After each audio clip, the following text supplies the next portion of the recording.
As usual, I'm coming to you with a video of my experience with the Novena, with Our Lady, with attending, in my case, Zoom meetings. So I'm going to speak and I will do some movement as I play with this experience. I have a cat that's sitting behind my computer, so he is pushing on it. So hopefully he won't knock it over. All right, handoff, stop it. Anyway, so I found the Way of the Rose through a Janet Connor intensive on the Rosary back in February 2020. And this was as we were in that space of anticipating the coronavirus. It was quite the unknown. We hadn't locked down yet. And there was something so amazing in discovering the book and Clark and Perdita, because I always call myself a recovering Catholic since my father was a Catholic. Then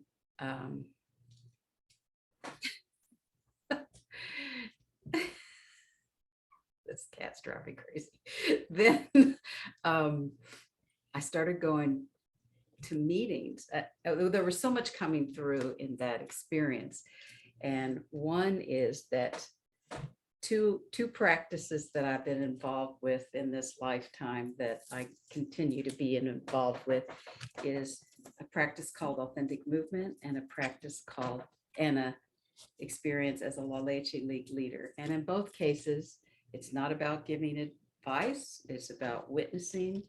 And, you know, in authentic movements case, we just offer our experience. We do not judge, interpret, or project onto movers' experiences.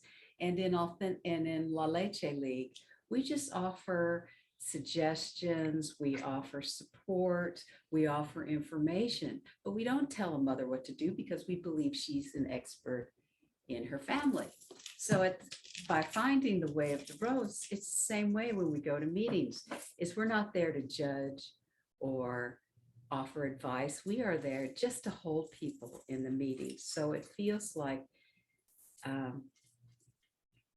have to share those two stories to kind of ground the experience. So I'm going to start to add movement into this post for the Way of the Rose Novena. I'm probably confused about what day it is. Maybe it's, oh boy, day 28. I know it's the Joyous Mysteries, and I'll write this when I post this.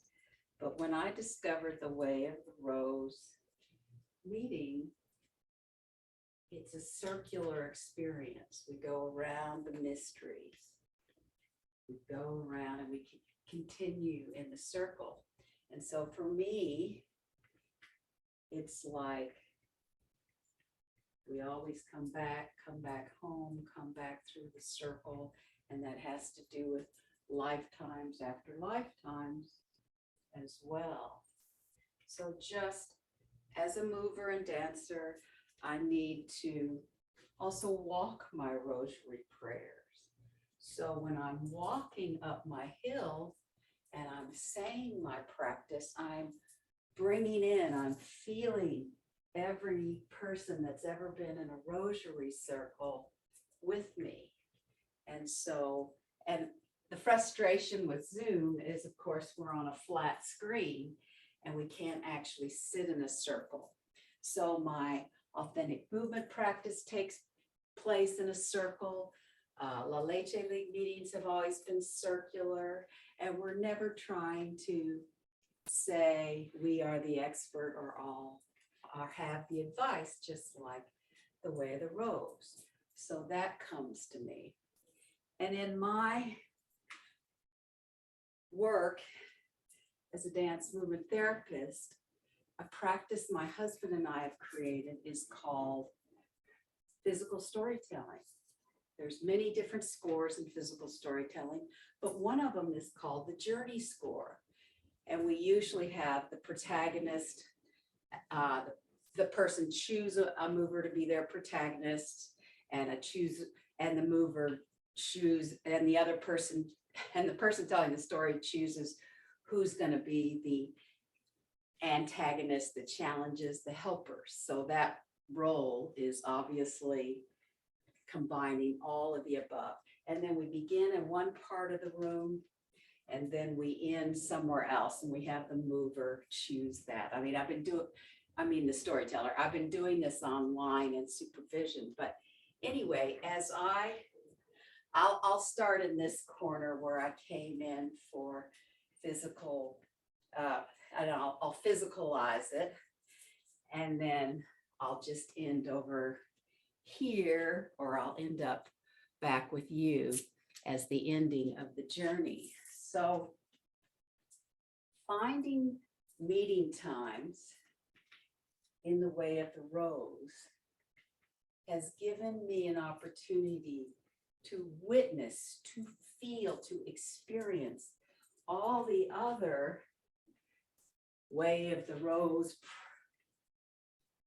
people praying their individual prayers that then become woven into my body. And some, of course, are much more visceral for me, and I really feel them strongly. And others, maybe I know on some level, they may not have as much strength for me in that moment, but I still feel them. I feel them as all of our prayers. And then it's also giving me a chance to understand why in this lifetime I'm really exploring being a La Leche League and mothering mothers as they learn to mother their children, is that, as Perdita says, we need more mothering in our current life experience. So it helps me really own the fact that I'm such a mother in so many layers and levels. And then I feel it more and more as I come to meetings, and just holding the joys, the sorrows, the glories that come through, the miracles of each person. And so their miracles are my miracles. And I often feel tears in meetings. When I first came, I couldn't stop crying, as I was saying, decades. I mean, sometimes like the tears would come, but then, I keep saying the prayers.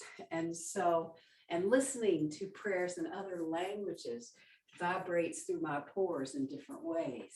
So I love all the improvisation that comes, because that's what I am. I'm an improviser. So you can see this journey that I'm dancing from here to back to the screen is still taking up so much space. And so then my understanding of what mothering continues to grow. The great mother, the lady, all her names. And I don't have all her names, or I don't have a particular name that I want to bring in all the time, but finding that we connect deeply in these prayer circles, and we listen and we carry. So throughout the day, and when I am praying on my prayer walk, I carry you with me every day, and all the prayers of those who come into this circle. Sometimes very specific prayers will come to me, who's praying for what in this novena, or sometimes I just, rapidly feel that there's so many to remember and so many to hold. So the Way of the Rose meetings have given me another container to hold in that ability to witness with